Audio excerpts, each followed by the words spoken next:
My dad hated his job. I've got two very wealthy uncles. One's a billionaire, one's a multimillionaire, and dad always used to say they just got lucky. Came home from school and my dad had quit his job to set up a business with one of my uncles. And I remember thinking, yes. Fast forward a few months, that business didn't go ahead, and my dad was then experiencing what I would call feelings of depression. I went out to try and go out and make money. Will Polston, a business strategist and performance coach, helping entrepreneurs unlock their next level. I got obsessed with personal development because the more personal development I did, the more money I made. And then 11 years ago, I went to an event. Day 2 of that event, bam, it hit me.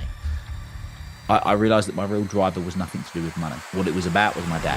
How do you find out the type of business that's right for you? I think what's most important is what you want it to be. Then we can come up with the how. So I believe that if you love the work that you do, you will want to do it. When you live your own values, you will use language, I love to, I choose to, I desire to. You don't need external motivation because you're inspired. So I had a big realization. So I'm part of a group in America, and I was at that group earlier this month, and I had a huge realization that I've lived in fear of judgment my whole life.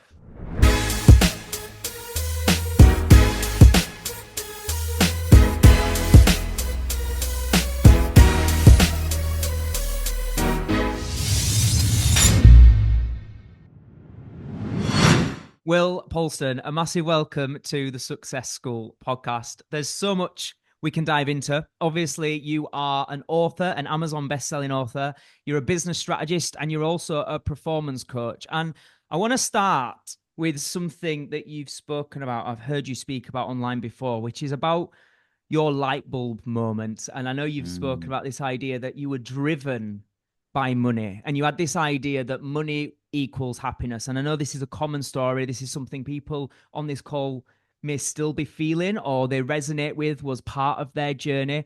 Would you just share with us what that light bulb moment was where that changed and you realized that wasn't the main driver?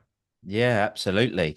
So I suppose to give it a little bit of context and make it make sense. So I grew up, as you say, with a belief that money equaled happiness. I went on a tangent to make as much money as I could as early as I could. And where that came from was my dad hated his job. So he used to get up at 5 o'clock in the morning, get home at 7, 8 o'clock at night. He'd bring the stress and the frustration of work home with him, and I don't know if anyone listening to this can resonate, but he was, for me, the person that would walk in the room and you could feel the tension. It was this, you physically feel it. Anyway, I've got two very wealthy uncles. One's a billionaire, one's a multimillionaire, and dad always used to say they just got lucky. That was his excuse. They just got lucky. They just got lucky. And one day I came home from school and my dad had quit his job to set up a business with one of my uncles. And I remember thinking, yes, this is it. Dad's going to be just like Uncle Steve. He's going to be just like Uncle Mike. This is going to be amazing. Anyway, fast forward a few months and that business didn't go ahead. And my dad was then experiencing what I would call feelings of depression. Slept in a separate room to my mum, curtain shut all day, didn't leave the house, stereotypical stuff. And I, at 10 years old, just started to connect the dots. Uncle Mark, billionaire, really happy. Uncle Steve, multimillionaire, really happy. Dad, when he worked in London, stressed and frustrated, but a lot happier than he was now. I mean, this is 25 years ago, than he is when he was working in London. Like he's got no job, he's got no money. Life kind of changed for us as we knew it. Mum went out and worked multiple jobs, and life was very different. So I went out to try and go out and make money. So I was the kid in school buying and selling sweets and ducking and diving and doing whatever I could, and become quite good at making money, and just kept following that. And then when I was 18 years old, I started working in financial services, and I stumbled across personal development.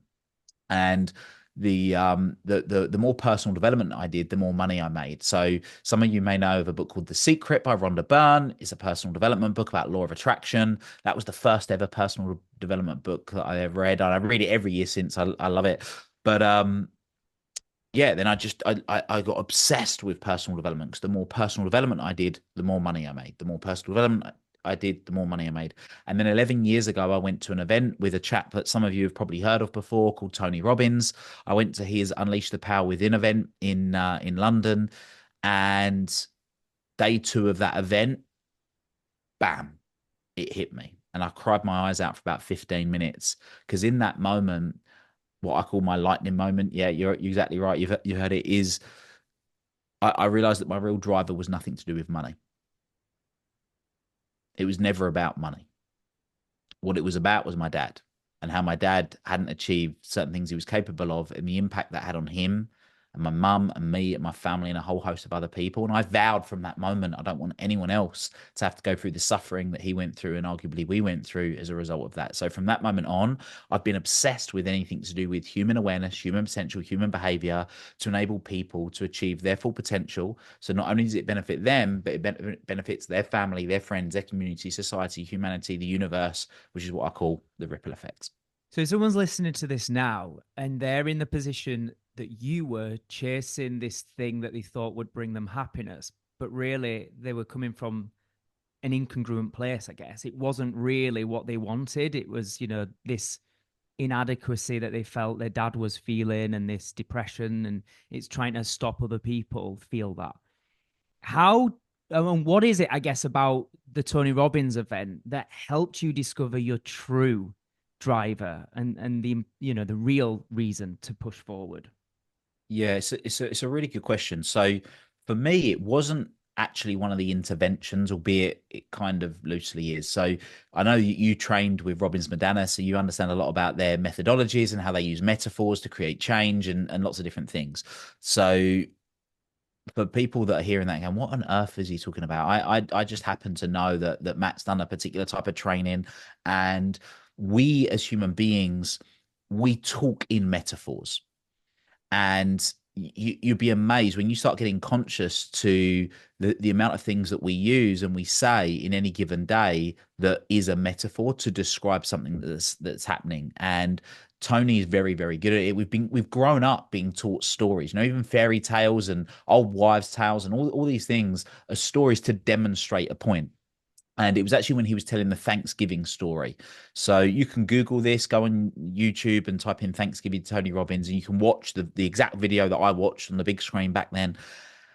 And there was just so many similarities in that. And what I did was I then made the connection. And I mean, it wasn't until years later that I watched it. I honestly thought that he said the words that I heard in my head, but I didn't hear those words. I heard what I heard, if that makes sense, right? So what I thought it was without going into the full story, because I'm going to butcher the story, but there's a situation to do with Tony and his dad and a stranger who turns up at the door, and the stranger says something along the lines of, don't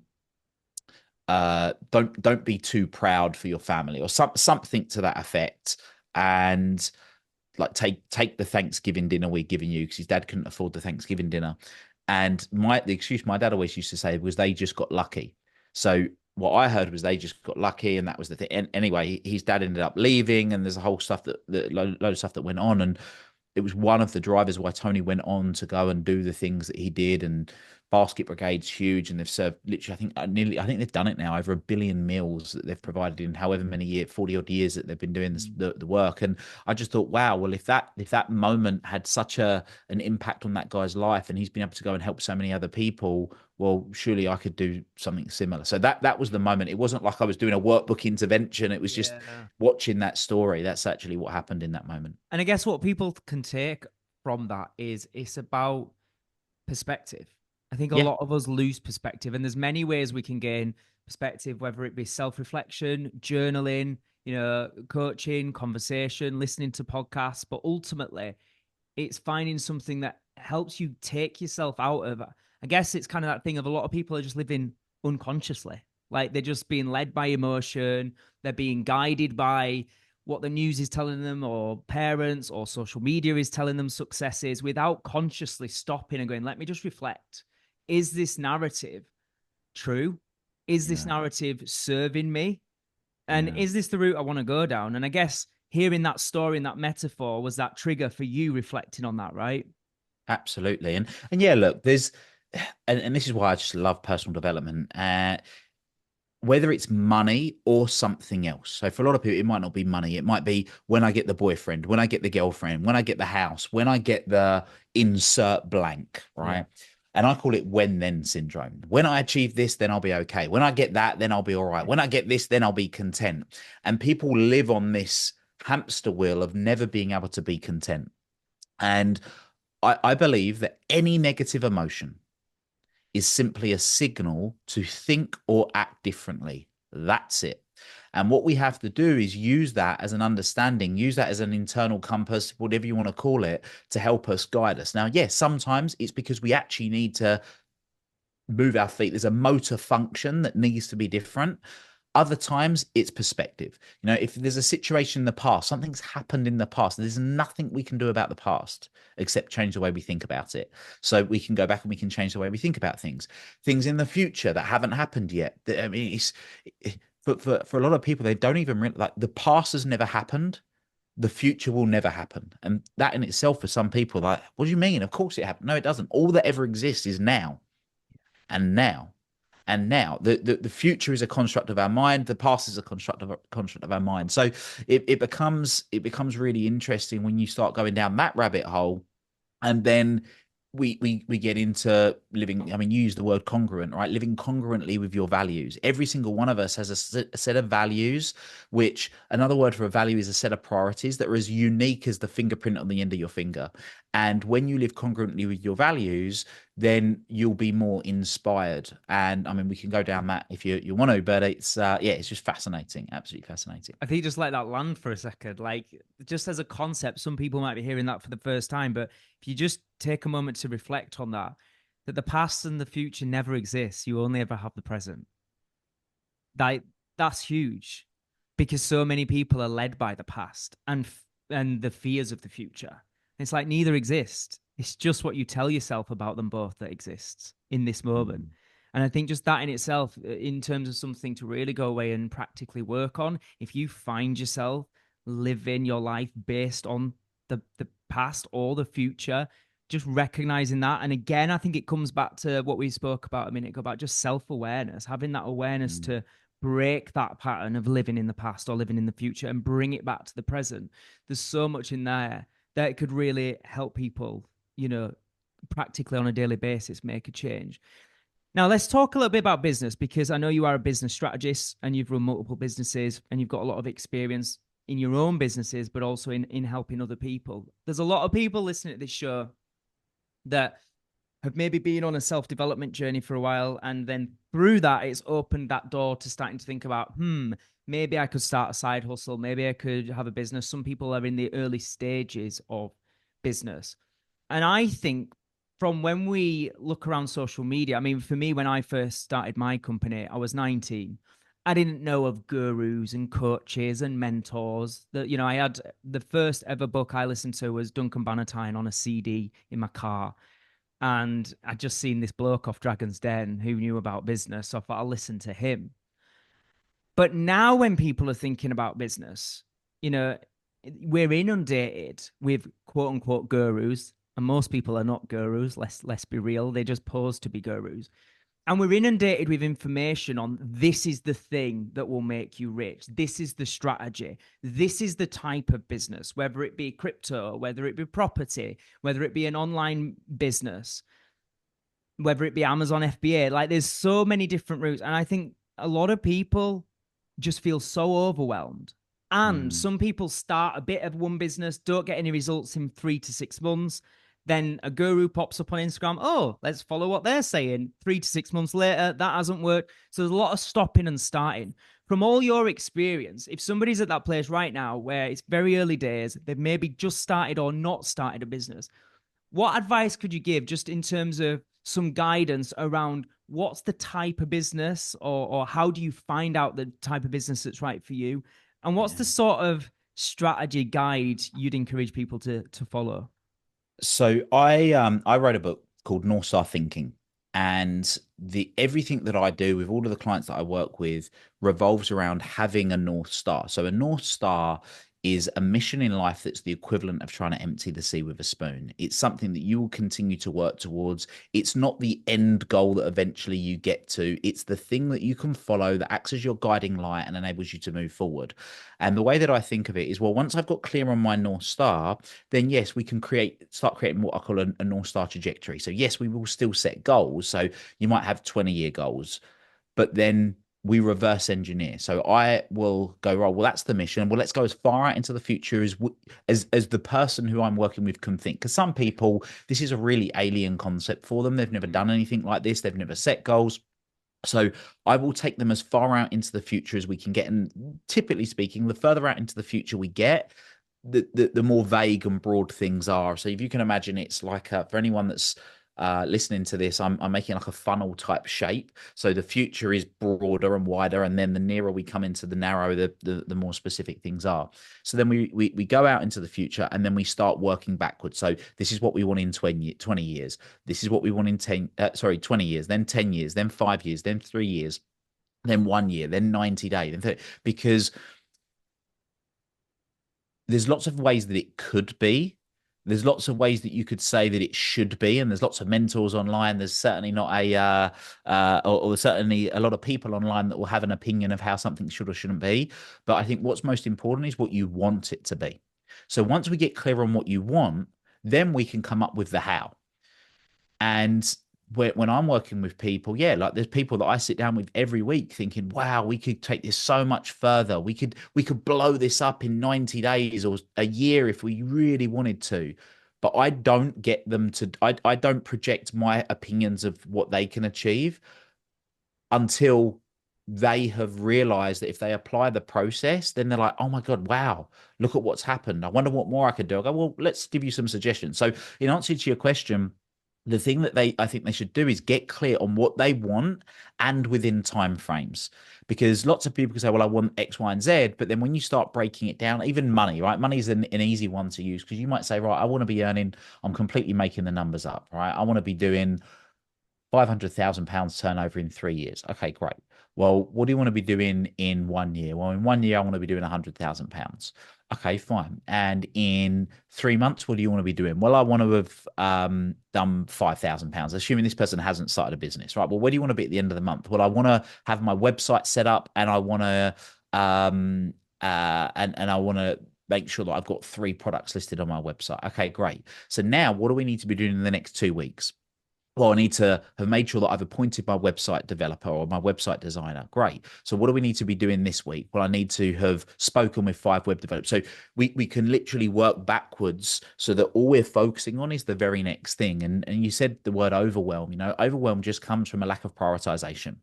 So there's a whole bunch of tools that we use, that being one of them, the North Star trajectory, to help people to be able to prioritize what it is that really needs to be done. Because there's lots that could be done, but just because it could doesn't mean it should. And we can really break that into knowing what the next best thing, what's going to be the thing that's going to move the needle and actually make us get the outcome that we want or need in the short term. I want to go a bit deeper on that because that's really fantastic practical advice. And it's just about getting clarity and then breaking it down into those steps. From my experience, and I'm sure you've got exactly the same, a lot of people, when you initially ask them to do an exercise like that, a lot of people will go one of 2 ways. And what I'm thinking about is if people are in a position where maybe they're not working with a coach to guide them, they're just listening to this and then thinking to do this exercise. I'm thinking, how can we help them right now? Because usually, if you ask somebody to get really specific and clear about 10, 20 years from now, a lot of people will be like, I just can't even imagine it. And they've got quite limited goals and ambitions because they're thinking from the standpoint of all they know up until now, and their experiences and the evidence they've got suggest they're not going to be huge and really successful. Or the other end that I've experienced with people is they want to be a billionaire in 3 months. And they're like, this is my year. And it's completely extreme. So when people hear that about getting clarity, I guess it's this idea of knowing how to figure out for an individual, for yourself, how to know the goal is achievable and practical and realistic, but also you're not playing really small compared to what you would want. Have you any guidance around how someone navigates that? Yeah, sure. So the one starting small, and this is I've spent a lot of time thinking about this. I don't know who said the quote, and I don't know if it's just one of those sort of unquoted quotes, but start with what you know and let what you know grow. So the reason I don't say to people, well, let's think bigger right from the beginning is because if they don't believe that big is possible, Right. then like this, they're just pointless goals. What I prefer to do is get them to tell me what they want. I prove to them that the process works. And when they achieve, so pretty much every client that I work with will achieve what they want to achieve in 12 months within 3 to 9 months of us working together. So like that's just, it's just a given. I know that it happens. So once they've seen the process work, then it's a case of going, well, I wonder if this would work if I did something bigger. And what ends up happening is they do then start thinking of bigger goals and better goals and better for them, but bigger goals. And they're doing these things because they now have belief that they didn't have before. And as for the people that are the other end of the spectrum, it's a good question. It doesn't actually. I mean, I don't have it come up that often, Mm. but it's a case of I have a new I suppose a nuance between the difference between possibility and probability. So there's a possibility it could be done. What's the probability that it could be done? Mm. And then we go, well, what would have to happen? So again, and this is one of the things you'll know this, Matt, as a coach, is that we work hard to not project our opinions on other people. And I think this is one of the biggest differences between having a coach and a mentor. One of the biggest downfalls of having a mentor is a mentor will say, just go and do this, this, and this, because that's what I've done. But what they won't necessarily know is the mindset that they had that enabled them to do that. And that's why I mean, the property investment world is a perfect example of this. There are hundreds of thousands of people, tens of thousands of people probably every month being trained in property, all being taught the exact same information, but why do some fly and some die? Well, it's because of what's going on between the years. And if we can understand, well, the probability versus the possibility, and then we break down the probability, what would need to happen in order for that to be the case, and then they keep going, well, I don't know, I don't know, I don't know. We go, okay, well, let's work out what we can know. Yeah, how can we start with a degree of certainty? And I believe clarity creates certainty, certainty creates confidence. So let's start by getting the clarity of being able to do something that can be worked on.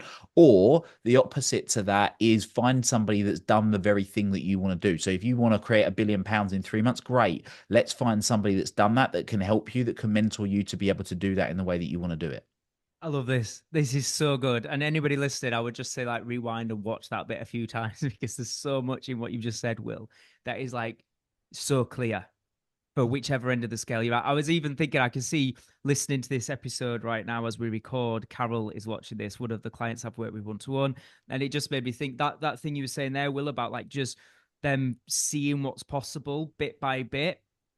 And I know one of Carol's goals was around about, this was like a year ago, around about 2025, maybe in 2026. I think I'll be confident enough to share my story, maybe go on a podcast and maybe look to help others as a result of my story. Meanwhile, at the time of recording this, it's still in the year 2024. She did the podcast a couple of months ago, and tomorrow she's about to do an event where she's talking live to help people. And just hearing you explain that, Will, I was like, that is exactly the journey Carol went on. It's just that starting small and just seeing, weekly the little bits of progress that then reaffirms and provides evidence to go, actually, I can do this. Right, let's keep moving. And that's how you can ultimately, I guess, what they would call time collapse results, where this Absolutely. idea of something way in the future starts happening much sooner, right? And Albert Einstein called compounding the eighth wonder of the world. And when we think of compounding, typically we think of money and interest, right? So you have interest that you want to grow. And the example that I often use, I used to work in sales, and I used to say to my team, I used to say, right, I want you to treble what you're earning in the next year. And they're like, there's no way, I can't do that. That's going to be impossible. Da, da, da, da. And I went, okay, fair enough. Well, how about we do this instead? How about we just set a target that you increase your sales 10% month on month for the next 12 months? Ah, yeah, I could do that. That would be easy. But here's the funny thing. 10% compounded over 12 months is 313%. It's more than 3 times, right? So the very thing they were saying is impossible in one way, all of a sudden it's said in a different way, and they benefit from the power of pounding. But you benefit from not just compound interest in terms of money, but compound action. The action of taking action and then seeing that compound and compounded beliefs and what becomes possible and all of that stuff, which is powerful. Absolutely. I love it. Okay, staying on the theme of helping people that are maybe interested in business, there's a phrase that gets bounded around, and I know the Americans call it the riches are in the niches, aka niches for us up north in the UK.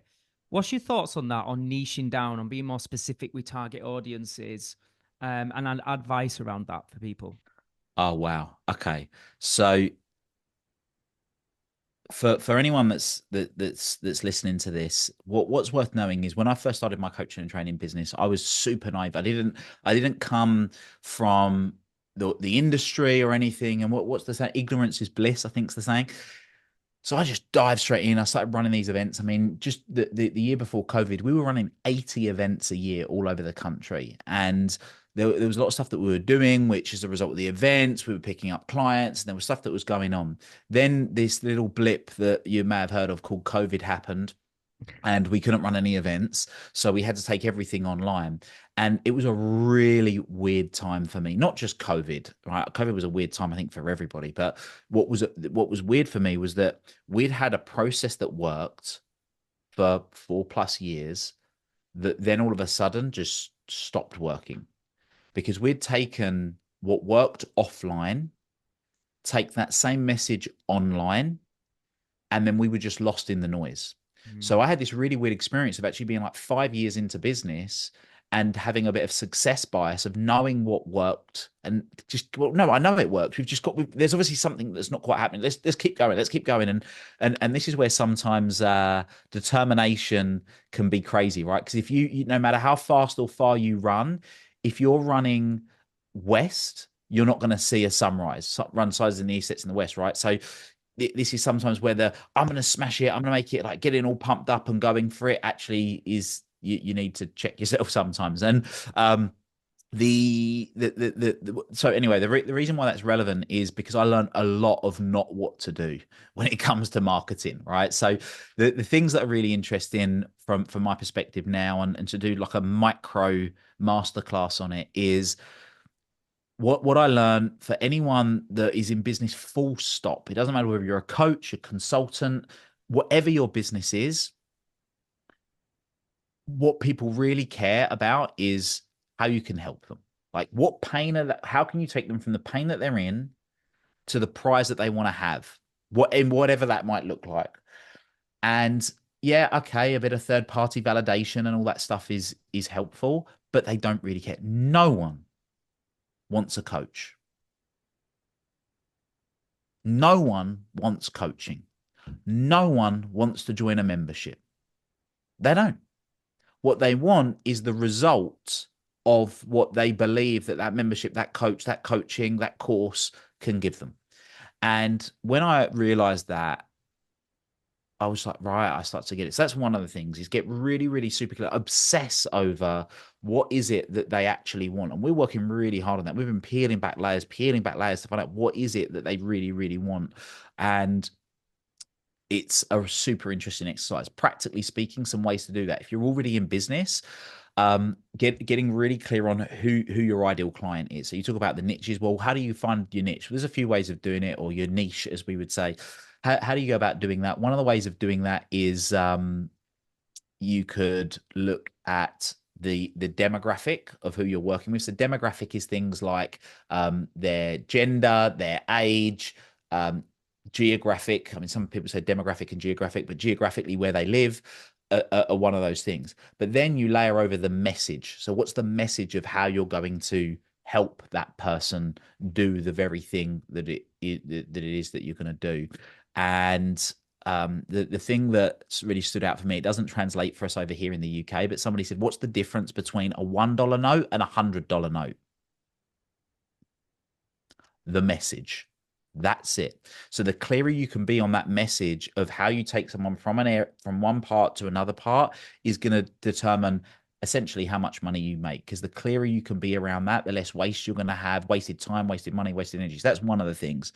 The other thing as well that I found really interesting. So I'm an obsessive learner, and a friend of mine recommended a book. And so there's lots of famous people in direct response marketing. So marketing is essentially how we get business. All business is really two things: it's marketing and innovation. You innovate with your products, but if you've got the best product in the world and no one knows about it, then what's the point? But if you're really good at marketing something that's rubbish, then you're going to end up with no business. So it's those two things that you're constantly working with each other on.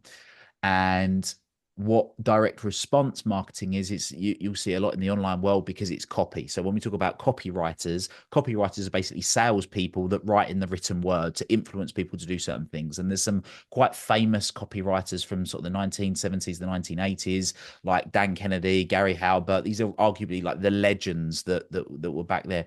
But a lot of those guys learned from a guy called Eugene Schwartz, who has a book called Breakthrough Advertising. Now, it's still to this day, it's the most expensive book I've ever bought. It's a £200 book. £200 for a book. Most book you're paying like 10, 15 quid. And they have something called the 5 levels of awareness. So every prospect is at a different level. So the lowest level are people that are completely unaware of what you do and they don't know anything about it. Then you have people that are problem aware. So they're aware of the problem. So in the coaching world, I'd say things like they're aware they've got a problem, like they're frustrated, they're stressed, they're procrastinating, etc. Then you have solution aware. So these are the people that are aware of the solution. So I know I can get a coach that can help me this. Then you have the person that is product aware. So the person that's product aware, for example, would say, yeah, I know this guy, Matt Hall. He's got this amazing program that you can go and join. It would help. I think that, yes, I now know who you are. And then you have people that are most aware.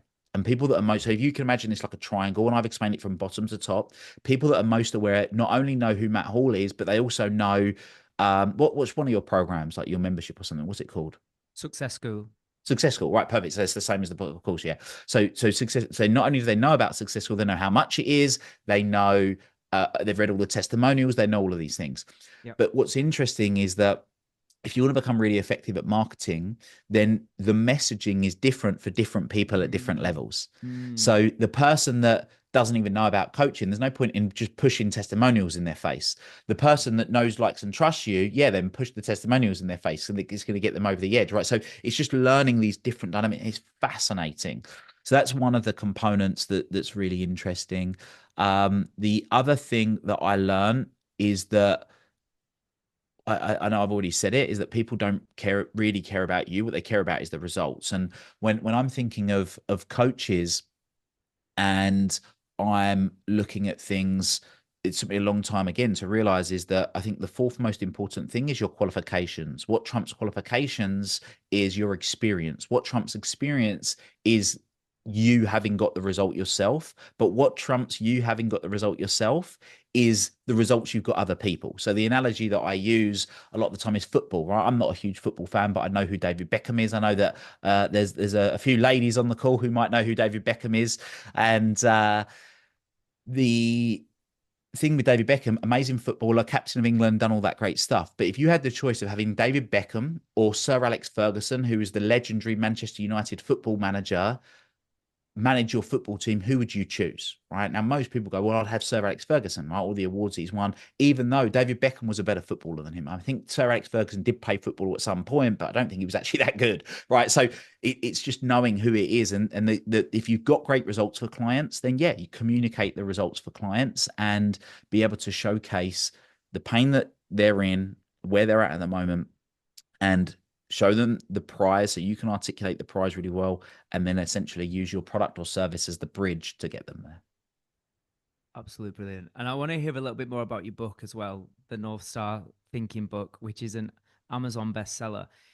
For people who don't know about that book, do you want to just say a little bit about why you wrote that book, what it's about, who it's for? Sure. So North Star Thinking, in fact, so there's the book for those of you that can see this right now, watching it on YouTube or live on the call with us. So North Star Thinking, master your mindset and live a life you love. Why did I write the book? The the book that really, and I still say to this day, was the book that probably changed my life the most, was The Secret. And the reason why The Secret was such a big book for me, so The Secret's about law of attraction, was that what it made me realize is, wow, I've been doing all this stuff without realizing. So now I had a label. So I'd been practicing the law of attraction without knowing anything about it. I was just kind of doing it naturally.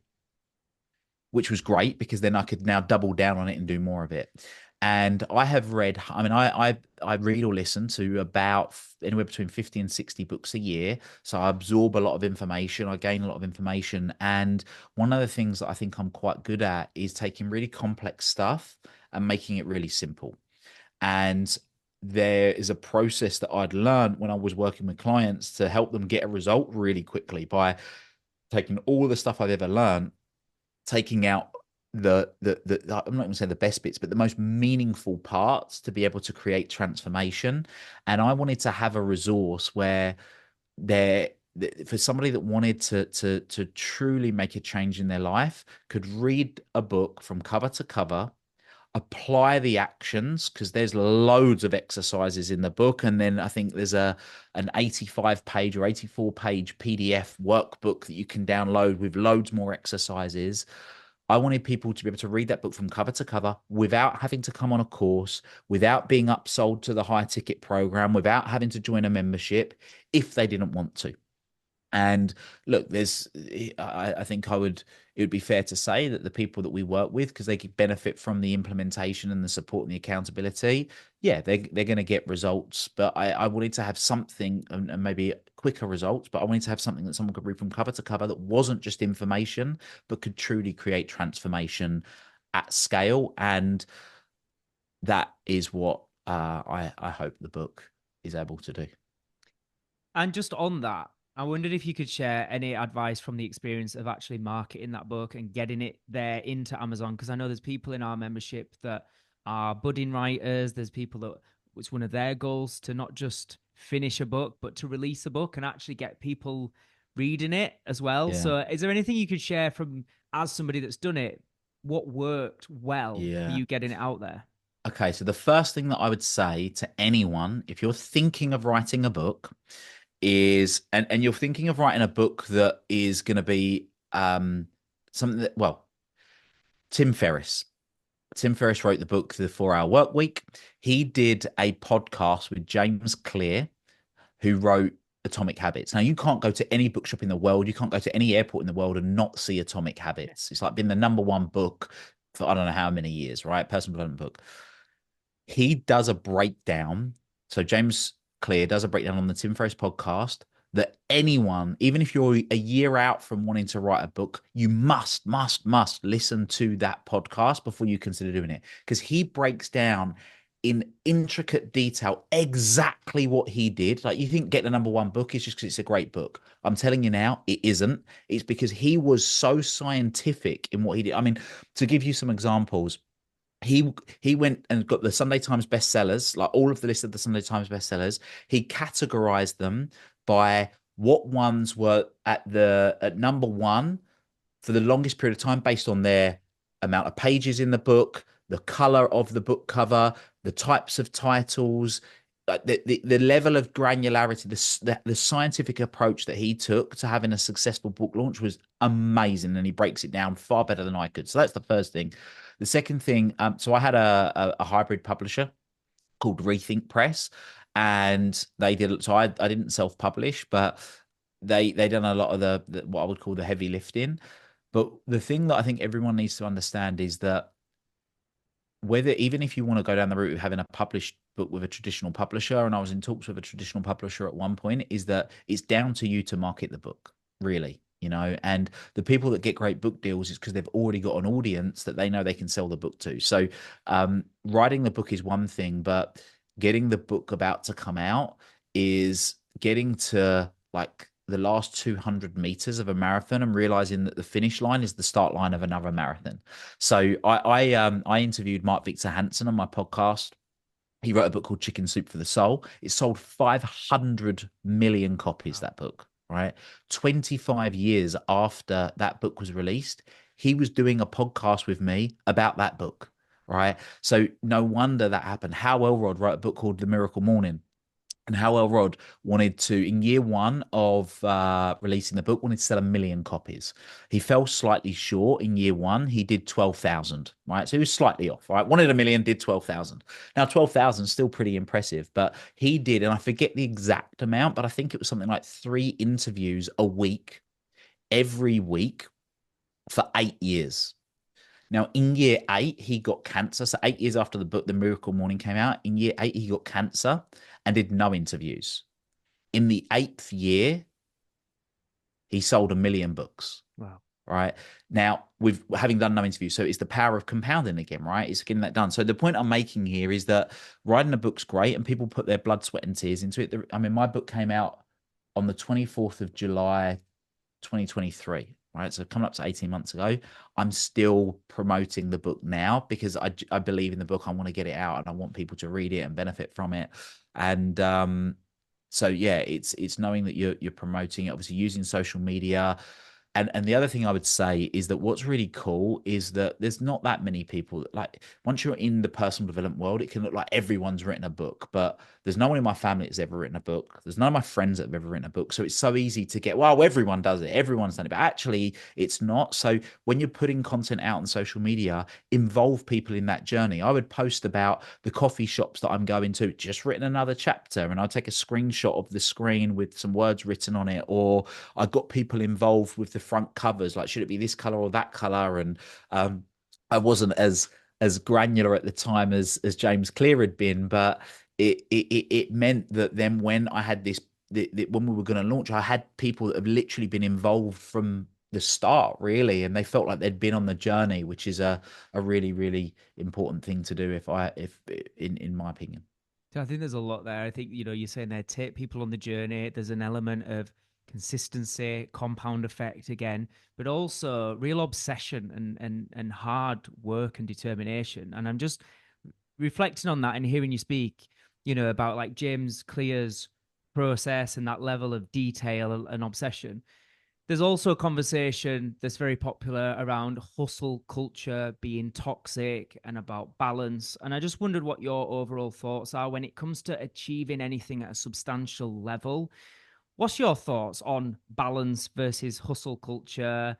Is either one good? Are they possible? Like what would you give as advice when it comes to achieving a goal at a high level? Okay. So I believe that if you love the work that you do, and if you love what you do, you will want to do it. Right. So we haven't touched on this yet, but the difference between inspiration and motivation, when we live someone else's values, we will use language like I need to, I ought to, I should, I have to. Right. And we then constantly need external motivation. Oh, I've got to go to do this. I've got to do this. Someone needs me to do this. We're living someone, and that might be someone telling us we've got to do it, or it might be a little voice in our head that could be from an old teacher, even society, an old parent that's getting us to do it. When we're living to our values, right? So this is the thing I said before. Your own values, your hierarchy of your values are as unique as the fingerprint on the end of your finger. When you live your own values, you will use language. I love to, I choose to, I desire to. Now, when you live your values, you don't need external motivation because you're inspired, right? So it comes from within.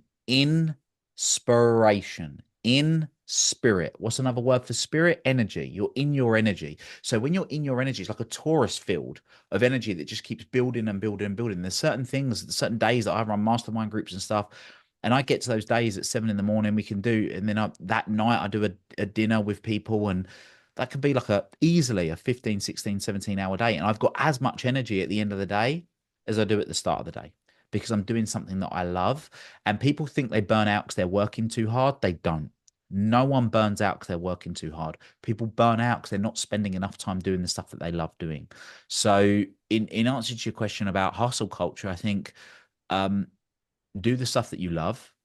And look, I'm a realist. Are there things that I have to do on a daily basis? Like my assistant said, "Well, I need you to print off this document and sign it." Like I don't even want to print the document. I just don't want to do it. And then I've got to scan it, and I don't want to do it. But every now and then, she's not here today, so she needs me. She needs me to do it. So there's times when it happens, but it's when it's chronic. That's when we have to really look at that as a situation. There was another thing I wanted to say on that as well, and then it's a case of creating a choice. So we've not even touched on this, but I also own a mushroom supplement company, and that was an intention as part of my North Star. It's something I wanted to do for a variety of reasons that we don't have to go into, but that for me was a build to sell business. Right, I wanted to build it, grow it, sell it, have the fun, the experience, but people talk about having a 4-hour work week. I literally do 2 hours a week on that business. So, and that business now, I mean, we've sold 16,000 packs. It's do £1 million revenue this year with one product. Then we're about to introduce our second, third, and fourth products. So am I hustling hard on that? No. Is there a lot of work that's being done by other people? Absolutely. But that was an intentional choice. Now, I haven't taken a single penny out of that business yet. But it's an intentional choice. So I understand if you're trying to create a lifestyle, and like not trying to create a lifestyle, if your core business is something that is going to put food on your table, then you can't necessarily look like that. But there's another stat as well that I mean I probably shouldn't even say this because I'm going to get it wrong, but it was something along the lines of I'm not going to say it's to do with the amount of people that people work that get to a certain level of business, and I'm going to butcher it, so I'm not even going to say it because I can't remember the actual stat. But yeah, I think if you're doing what you love, it doesn't matter. And just quickly, because I know we're running out of time, but I'm just interested in from your experience of a lot of service-based businesses versus this now one product business. Is there anything you could share that you've learned about that, about differences, similarities when it comes to selling, marketing? Oh man, the marketing stuff has blown my mind because it's quite rare for a service-based business to also have products. Like my service-based businesses don't really have products.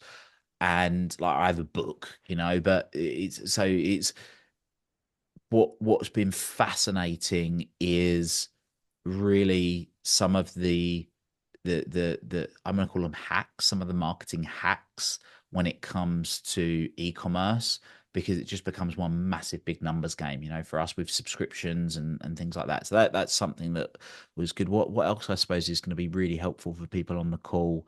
The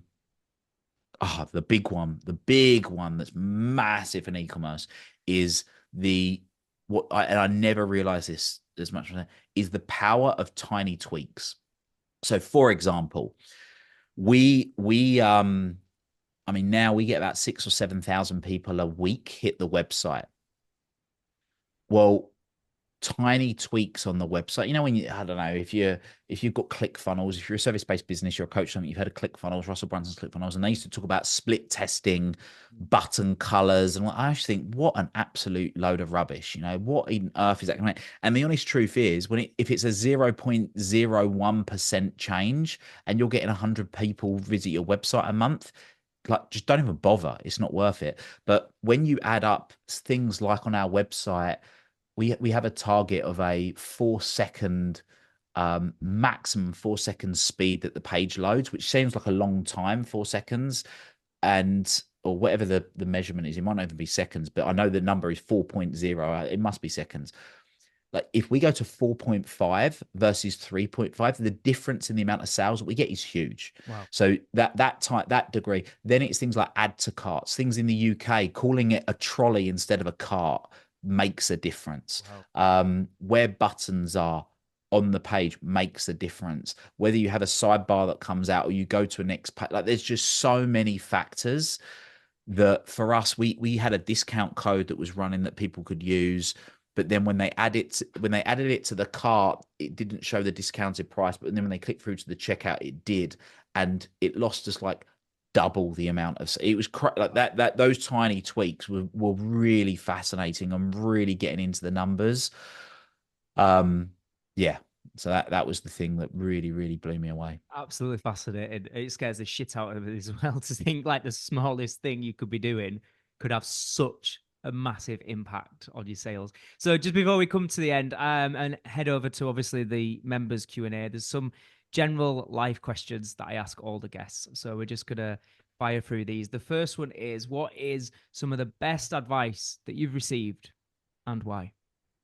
Oh man.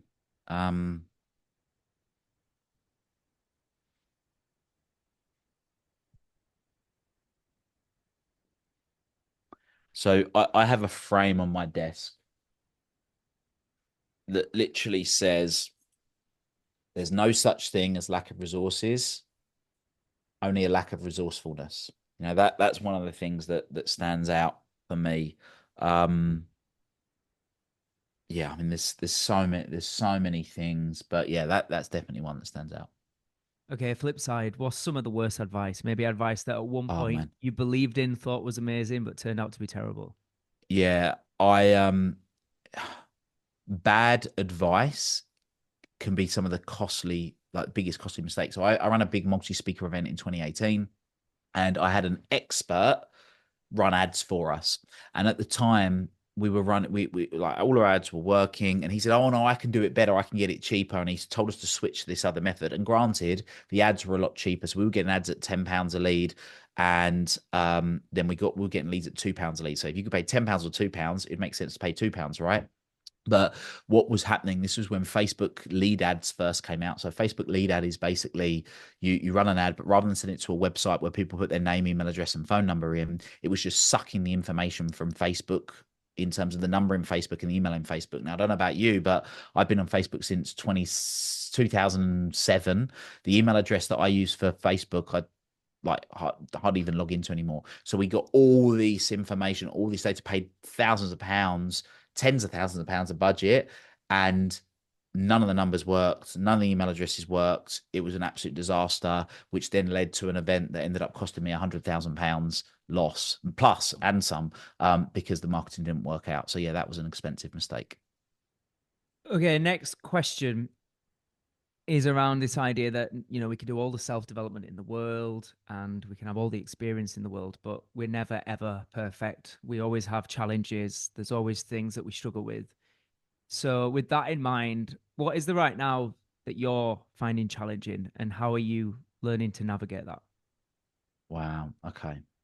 Um, So I had a big realization. So I'm part of a group in America, and I was at that group earlier this month, and I had a huge realization that I've kind of known, but I've never really admitted, which is I've lived in fear of judgment my whole life.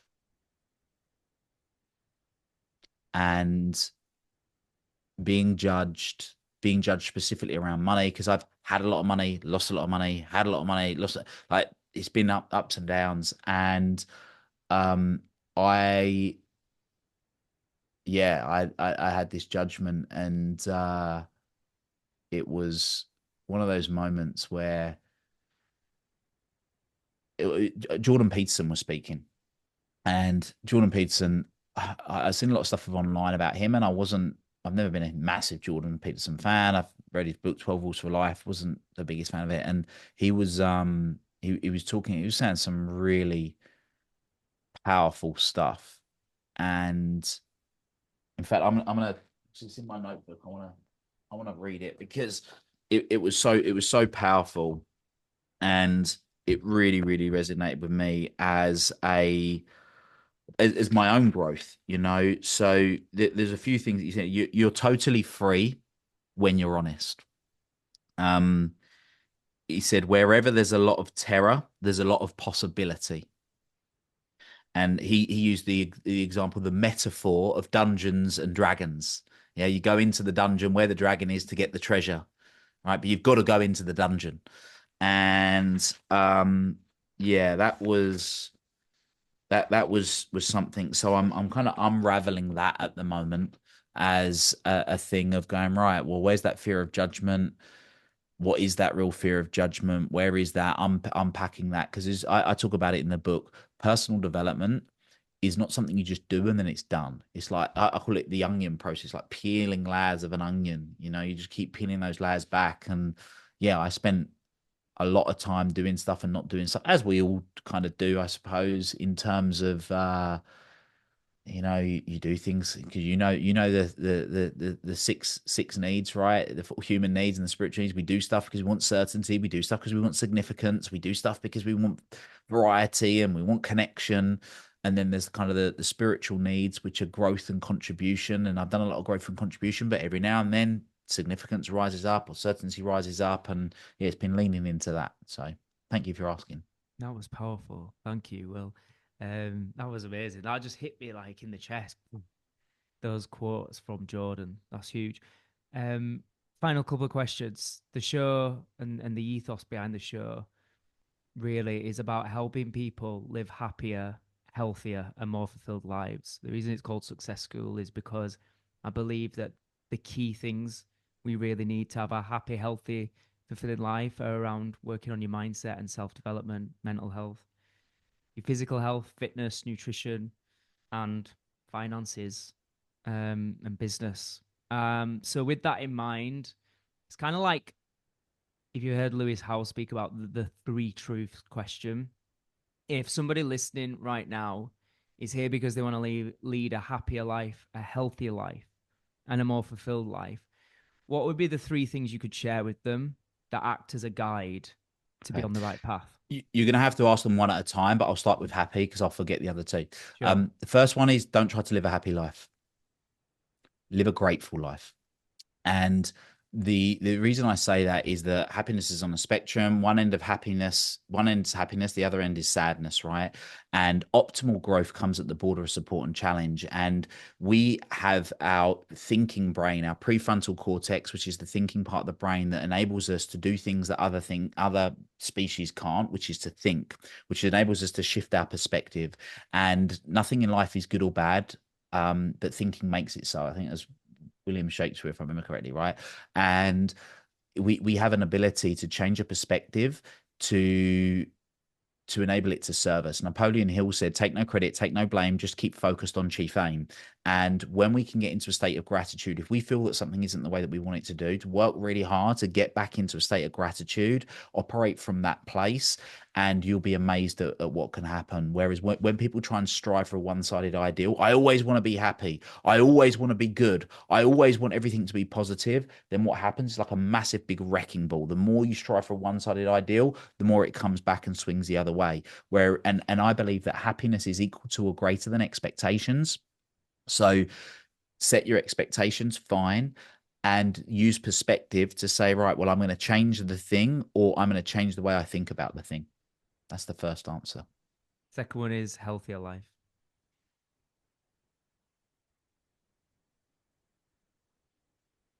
Consistency. Be consistent. Be consistent with your eating. Be consistent with your exercise. Be consistent with your sleep.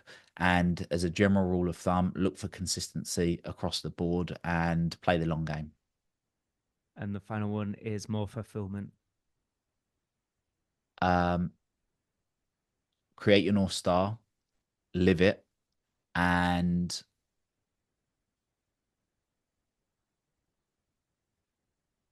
live it daily.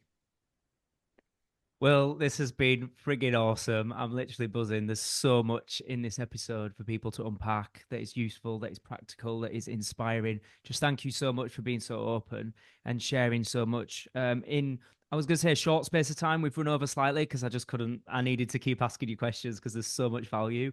But just before we hand over to the members, for their questions. If people are hearing about you for the first time, if they want to follow you, get more of your content, get your book, could you just share where they can follow you? Absolutely. Best place is willpolston.com. If you want to head there, you can get access to all the socials. You can get access to the book. But the book, Amazon, Waterstones. I don't know if people listen to this around the world. Barnes and Noble if you're in the States. And yeah, all the socials, Instagram, LinkedIn, Facebook, whatever your preferred choice of poison is, then yeah, you can catch me there. Just Will Polston. Amazing. And final question from me, Will, what is your personal definition of success? Oh, great question. Um,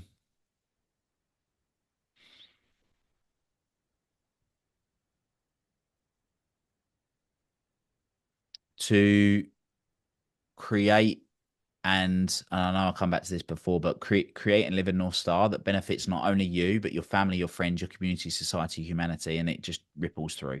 So yeah. Absolutely beautiful. Will Polston, thank you so much, mate. My pleasure. Thank you for having me.